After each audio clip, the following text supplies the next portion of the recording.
this is the Rosen Report, and I'm Paul Rosen, powered by the National Benefit Authority.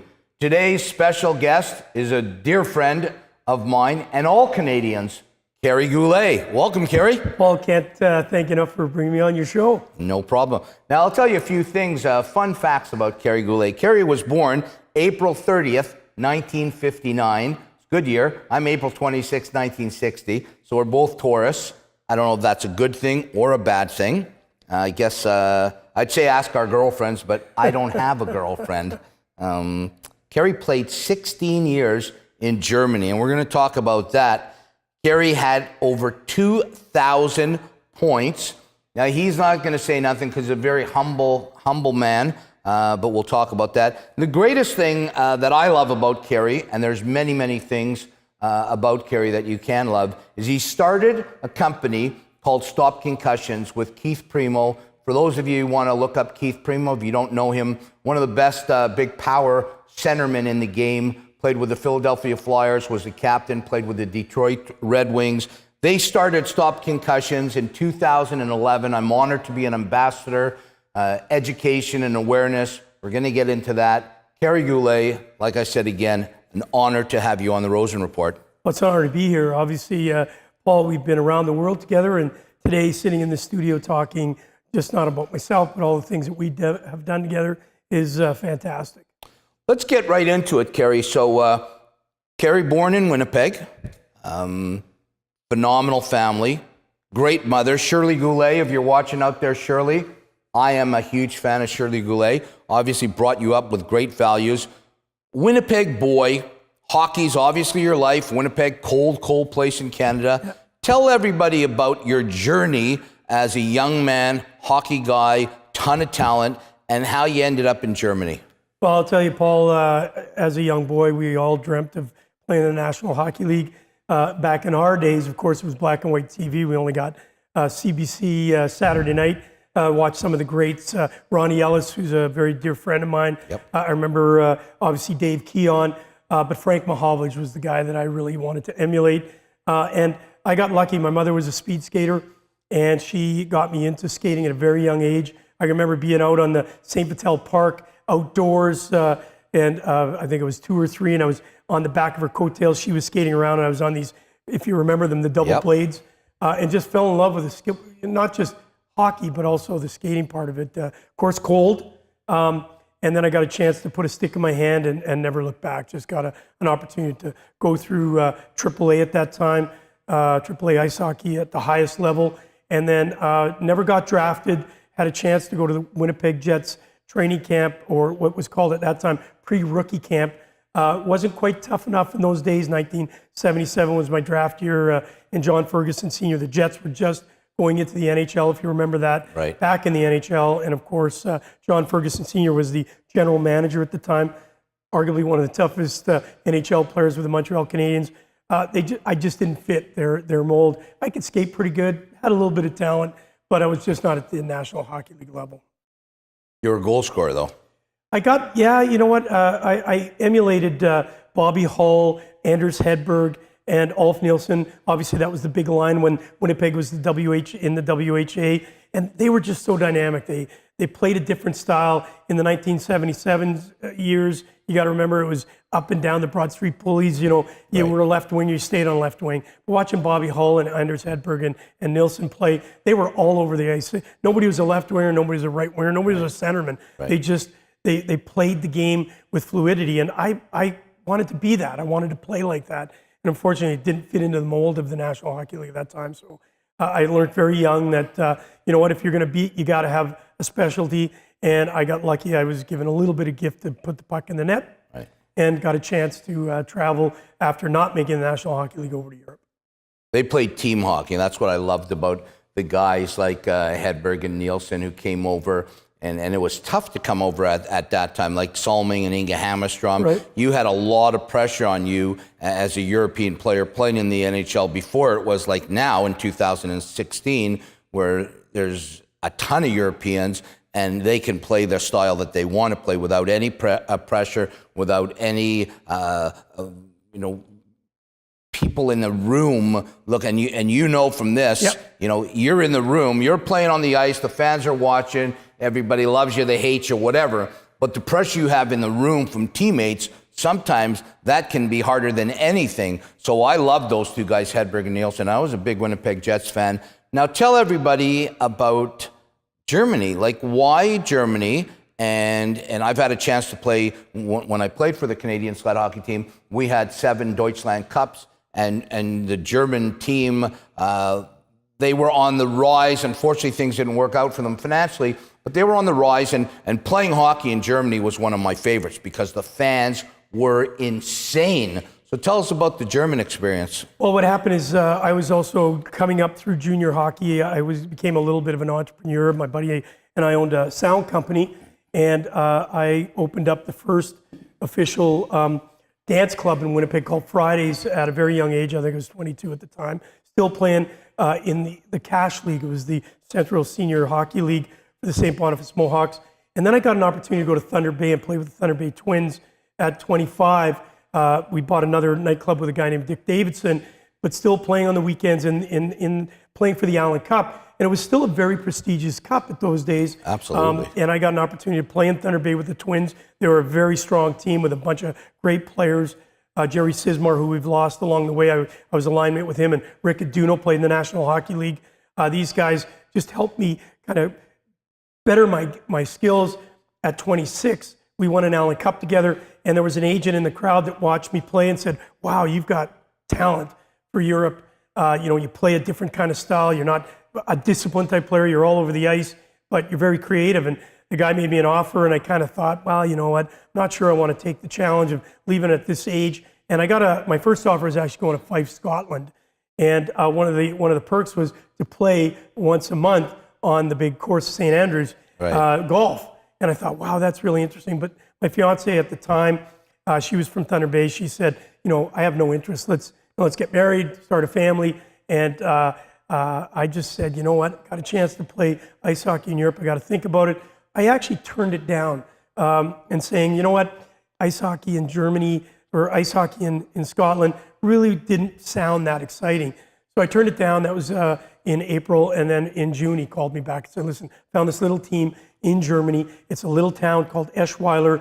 Why don't you go and find out a little bit about it? I went to the library. We didn't have internet at the time. It was 1988.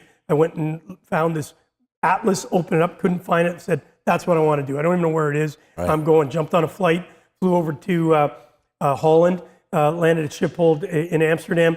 The agent picked me up onto the Autobahn at 250 kilometers an hour, and I was sold right then and there. Absolutely. So it was phenomenal. It was a little town that was actually on the border of Belgium, Holland, and Germany. It's called the Dreieck, the Three Corners, and it was the best thing I could have done.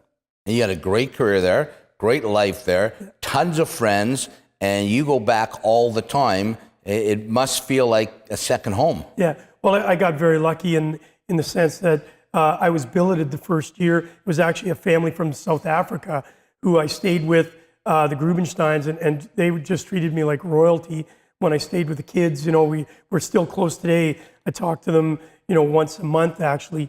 So that was my first experience. And from there, I then met a family, Annette and Helmut Vienden, and they actually took me the second year into their home, again as a billet. Even though I was 26 at the time, 27, they treated me like a son. They were my second parents. It ended up being my second home. I go back 3 times a year minimally. I got a chance to play in one of the cities called Timmendorfer Strand, which is on the Baltic Sea, where I played for 10 years as a player coach. And made so many great friends. And it wasn't just about the ice hockey, being able to play as a pro and actually get paid to play, which was really cool. But the fans, as you mentioned earlier, it was a whole different experience. The fans were there 2 hours before the game, 2 hours after the game. It was life and death to them, very similar like soccer fans. You won, my God, they're carrying you on the shoulders. You lost, you didn't go out. Yep. So that love, that passion, the determination, as a fan, it just made you play better, and that's why I was very lucky to be able to stay there 16 years. Yeah, I'll tell you one story that I'll never forget. We're in Bremen, Germany, at the Deutschland Cup, and there was this one guy who followed every time we played in Germany with this drum, and he drove me crazy. He was by my net, hitting the drum, and they used to always chant, "Rosey sucks." And I loved it. It was great for me. I'd take my mask off, I'd wave to the crowd in between, puck drops, but they are passionate. Boy. Well, I could tell you a really quick story about Sure. that, because it's really kind of neat. My first experience in Germany, I was in this little town called Eschweiler, and the first practice, I show up and the place is full. There's 2,500 people in the rink. And I'm thinking, wow, because of me, they've showed up and they want to see me as a talent, and I'm really feeling, I got the Gretzky helmet, the shirt tucked in for some godforsaken reason, get out on the ice, all of a sudden the music starts blaring, and I see they're arm in arm, one row going one way, one going the other, drums are pounding. I'm thinking, this is insane. You can't be doing this at practice. But what they were doing was actually practicing for the weekend games. So I thought they were coming to see me. They weren't. They were actually getting prepared for their games. And that's what they're about. They're very passionate fans, whether it's soccer or basketball, for God's sakes, chess. They just get in it. It's part of their lifestyle. And I was very blessed. It's a party situation. Well, a lot of Jägermeisters drunk in those days. Absolutely. Okay, so things work out in Germany, fantastic career, meet a ton of people. The one thing about this great game of hockey is if you got a personality like Carrie Goulet has, you will have friends forever in this great game of hockey. No disrespect to any other game, but hockey is the greatest game in the world. It's the tightest community. It's a community that if you ever need, all you got to do is call, and somebody from hockey will be there. Talk to us about, and this is very deep to my heart, how did Stop Concussions come to be? I know we met each other through Shoot for a Cure and Barry Monroe many years ago, but how Stop Concussions? Well, Paul, you've hit a very important part about ice hockey. I say ice hockey a lot because around the world, the game is known as ice hockey. I think it's really important to understand ice hockey players or hockey players are basically much more grounded. And that's no disrespect to any other athletes. Right. I don't mean it in any that way. But you're absolutely right. We're more of a family for some godforsaken reason. I can travel now anywhere around the world, and it's 6 degrees separation. For some reason now today, with the way the internet works, we're 3 degrees separation. So anywhere you go around the world, as you say, you pick up a phone, you call somebody, you're not staying in a hotel, you're staying at their house. So I really first want to stress that hockey's been really good to me in the sense that it's given me more of an out family, meaning that my, obviously mom and dad, my brothers and sisters are so close to me, but more importantly, it gave me a world of friends and family. So hockey's been great to me in that sense. While I was in Germany, I sustained my first official documented concussion. It was actually my second game into my German career. I was going around, a defenseman was taking a shot. He took my feet out from underneath me, slid into the boards. I remember only the fact that I was knocked out, but what I was told is as I was sliding in, I kind of moved my shoulder in to take the hit, and I hit the side of my head and my shoulder. They raced me to the hospital. I don't recall leaving the ice into an ambulance. I remember waking up. You also, sorry to interrupt you, you also, for those of you out there that want to Google Carrie Goulet, you wore a helmet that wasn't a helmet. Yeah. It was a piece of paper mache. Well, it was a joke. It was the Gretzky helmet. Shouldn't have been playing with it, but I did. You're absolutely right. Today we know better. In those days we didn't. And so as I woke up in the hospital, there were 5 German doctors standing over top of me, and my German was very limited. Obviously, Hogan Heroes, Germany, Achtung, Schultz, here. So they were talking in a foreign language, and they never really talked about my head. They were talking more about my shoulder. They wanted to keep me there for a week of obviously diagnosis and just monitoring me. And my mother was flying into Schiphol on the Wednesday. This happened on a Sunday. And I snuck out of the hospital because I couldn't get anybody to drive there. It's about a 2.5-hour drive. Make a long story short, I threw off the hospital gear, got in my car, drove, picked my mom up. And on the way back, I knew there was something wrong. There was a little fogginess and, not really 100%. But I just thought it was all part of the, being a pro athlete, working out every day And so as I was driving back, I said, that's it. I'm not going to go back. I'm going to continue on playing. Got my mom back to the apartment, never went back to the hospital. In those days, we had that ability to do it. And I played every Friday, Sunday, a couple of Tuesday games for 18 months. And all of a sudden, driving down the Autobahn in late February, it was right end of the year, I was driving with my girlfriend at the time, and my left arm went numb, my chest went tight, my eyes kind of rolled in the back of my head, she said, and I was traveling at 200 kilometers an hour. I pulled the car over to the side. She jumped out. I got out of the driver's seat, knees buckled. She pulled me into the car, drove quickly to the hospital, and then they did every test known to man. There was nothing wrong with me.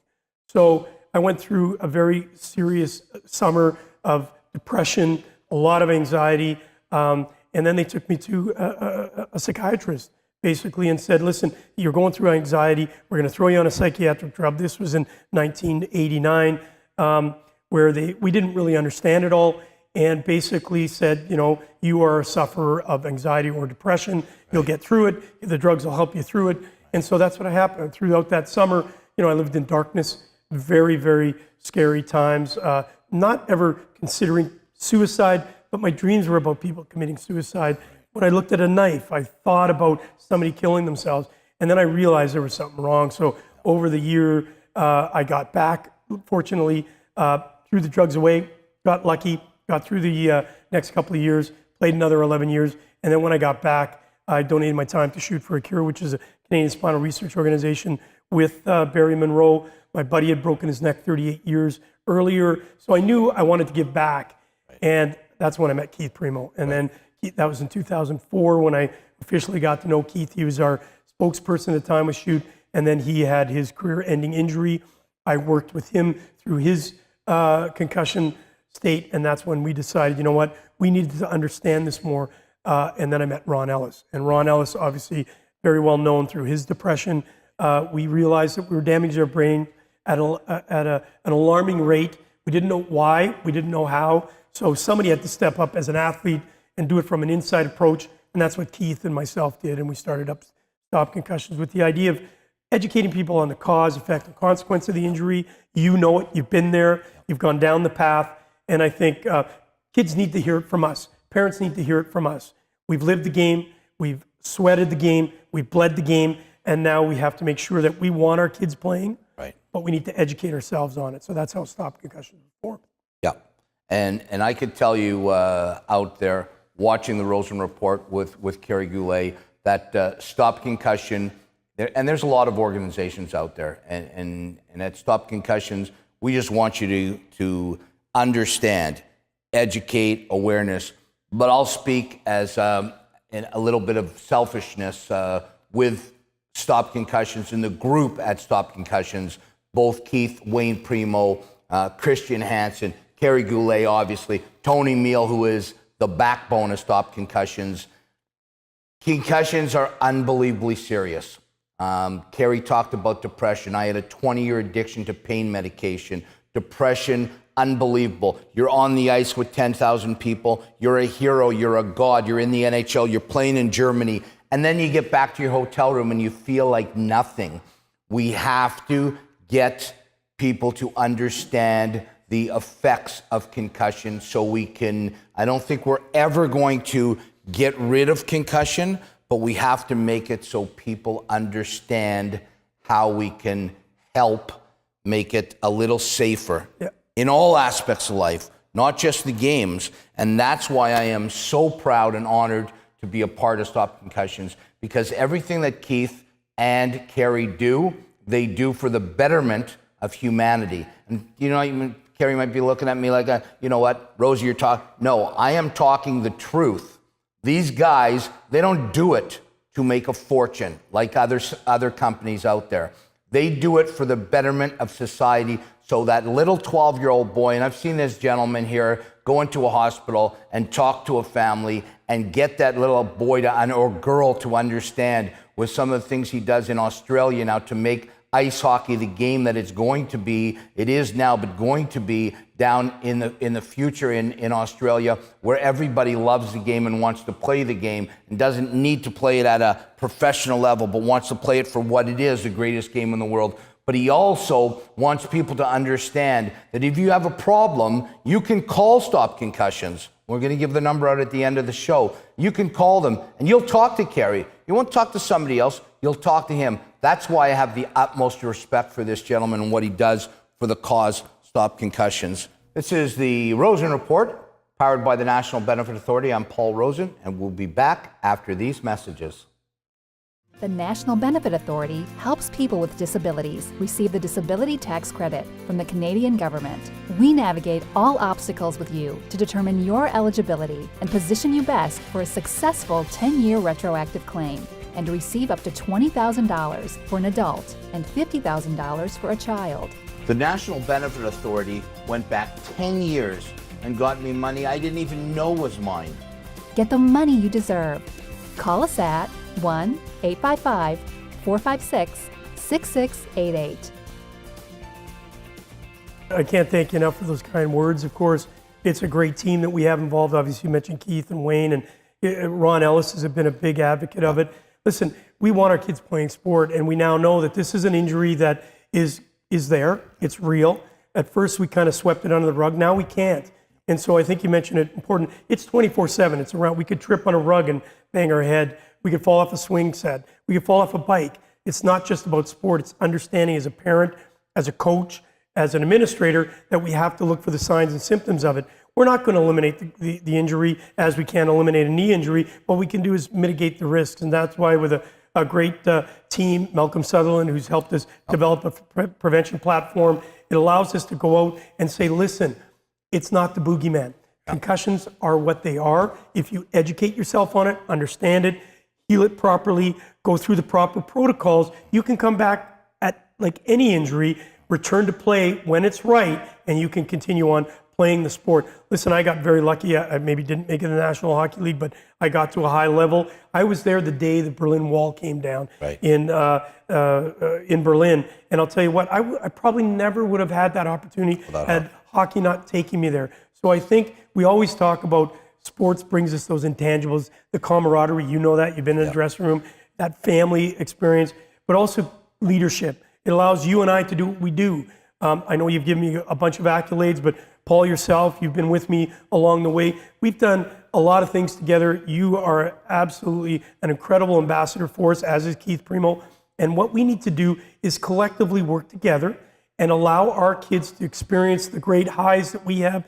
You mentioned about, the fans' accolation, the applause, that scoring the goal. There is no bigger drug or better drug than having 20,000 people chant your name, whether it's a good chant or a bad chant, you scoring that goal or making that big save, than any of the fabricated drugs that are out there. But when that leaves you, and then all of a sudden you're sitting in that room and you not only are dealing with maybe having to retire, but now you've retired and you have a brain injury. And basically, let's understand it. A concussion is a sexy word for brain injury. Yep. We want to, we're that gladiator. We'll play for our team. We'll win at all costs. We'll go through the wall. And so basically what we've done is let's take down those walls. Let's take down that stigma. If I tell you I'm concussed, you think I'm tough. I'm a gladiator. I'll go and win at all costs. But if I told you I'm brain injury, whole other stigma. So that's all we're trying to do with Stop Concussions, make sure that you as a parent, you as a coach, you as an administrator, you as a player, understand that it has to be taken serious, because you and I have lived on the dark side, and thank God both of us have come through it, and now that's why we're out being such great advocates. Right, absolutely. And I say retirement is very much like going into a room and turning the lights out. You're the man, you're the woman, everybody loves you, they're cheering for you, they want your autograph, and then you retire, you go back to where you live, and there's nothing, nobody there. You turn the lights out. It's really important. We could talk for hours about it, and we'll have Kerry back many, many times. Australia, huge part of Stop Concussions. I'm sure when it started, the first time you went, you had no clue. Down under, 19 hours of flying to get there. What is this going to turn into? I've had the honor to be there once with you, and hopefully down the road many more times. But Kerry, this has turned into a massive event. Yeah, well, you just got back and you had the great one. For those of you that don't know, when I say the great one, I don't mean the Pope. I mean Wayne Gretzky, the Pope of hockey. Tell us about this last tour that you just had. Well, thank you, Paul. Obviously, it's been a privilege to be a part of it. It happened 6 years ago. We got a phone call from a gentleman in New Zealand, actually, Lincoln, New Zealand, who saw his first hockey game on a TV screen in a little bar, and he said, wow, I'd love to bring that to New Zealand. So off we trekked called me up and said, hey, Kerry, I hear you do these crazy tours with players and that, maybe some of the ambassadors from Stop Concussions. And we went down to play in Auckland and Christchurch. I was just a couple of months after the games were going to be played, just a couple of months after the big crisis, obviously the earthquake in Christchurch. And we went down there not knowing. It was an unknown. And the New Zealanders just absolutely loved the game. And the tour got a call from a gentleman in Sydney and said, listen, I watched some of the film. I think this would be huge in Australia. 2 years later, there we were playing in an arena called, at that time, the All Phones Arena, 18,000 seats. And in Melbourne, playing in the Rod Laver Arena, which obviously everybody knows the Aussie Open's there, and to sold out crowds. The game in Melbourne sold out in 4 hours for 14,000. And the game in the All Phone Arena, where it was the actual arena built for the 2000 Olympic Games, sold out in a week. And we went down there with a bunch of players. Zenon Konopka came with us. Keith Primo came as a coach. Kyle Quincy was a backbone of it. Emerson Edom, you got a chance to coach with him. And over those 4 years that we've been doing it, we've had a cast, a crew of many. And every year it's got better and better and better. And this year, we want to do something a little bit different. So we went out and thought, you know what? Australia's been very supportive. They love their hockey, ice hockey, what they call it down there, because they love their football and their rugby. They absolutely love Aussie Rules Football and Rugby League. And if you think about hockey and those sports, the athletes are very similar. Yes. Fast, passion, speed, determination. And so we realized that putting blades on these guys and going on ice would just be another part, an extension, because Aussies love their sport. And we decided that we wanted to bring something extra special. We got an opportunity to negotiate an unbelievable opportunity to bring Wayne Gretzky, the greatest player of all times. There are some arguments. No, people will say. He's great. We got Bobby Orr, who's great. The late Gordie Howe, great Gordie Howe. Mario Lemieux. I got to throw him out there. Yeah, but you know what? The ambassador. You can't beat. All you have to do is say the great one. Yeah. It's Wayne Gretzky. Well, in Australia, they automatically jumped on board saying, he's arguably the top 5 athletes of the world. If you think about Muhammad Ali, you think about Michael Jordan, Tiger Woods. Gretzky's right in that area. Absolutely. And so that's what really inspired a lot of people to buy tickets. He came down this year. We did a 5-city tour. We went to Melbourne at first, went off to Perth, ended up in Adelaide. And then the second to final game was in Sydney. And that's where Wayne Gretzky came. And it was called the 2016 Wayne Gretzky Ice Hockey Classic. And I can tell you, for anybody that had an opportunity, maybe go online and take a peek what went on, the pictures and the videos, it was electric. The Sydney game was as good as any game that I've been involved with outside of the National Hockey League or playing in Europe. And even Gretzky himself said he did not understand the magnitude and the passion of the fans and the compete level from the players that come from some of the NHL players. We had 2 goalies for the first time from the National Hockey League, Ben Scrivens, we had a chance to talk to, and Scott Darling. They put on a show. And extra special, we had John Scott come, obviously. Big Johnny. NHL MVP. All-Star, he was an MVP. Hey, Scott Darling, Stanley Cup champion with the Hawks.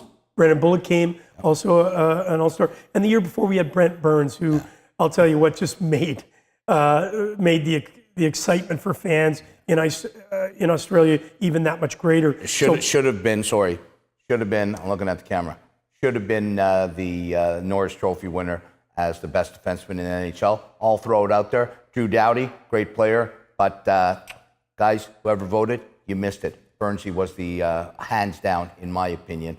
Pretty sure in your opinion, you may not say it though, but Burnsy was Norris Trophy Well, winner. I will say it. He Yeah. was, and he was actually scheduled to come this year, and unfortunately, let's say unfortunate for Yeah, us, yeah. great for him. Oh, the Stanley Cup Finals got in the way. Yeah. And so we've been really blessed with having a great cast and crew. You mentioned Tony earlier. Tony Meal has been absolutely instrumental in doing the logistics. I'm not the greatest logistic guy in the world, but what I am is I'm able to get out and connect the dots and bring all these people together. And we've had great relationships with TLA Worldwide and TEG Live. There are promoters down under, and they've allowed us to bring the content, which is the players, and all supporting great causes, Stop Concussions ourselves, of course, the Brain Injury Australia, and helping grow the game with the Ice Hockey Australia with Clive Conley and Andrew McDowell. They have just endorsed us, supported us, and I'll tell you what, we have not left any stone unturned to make sure that ice hockey grows in that country. And now, of course, as you probably remember, Nathan Walker was drafted by the Washington Capitals, playing in their Hershey system.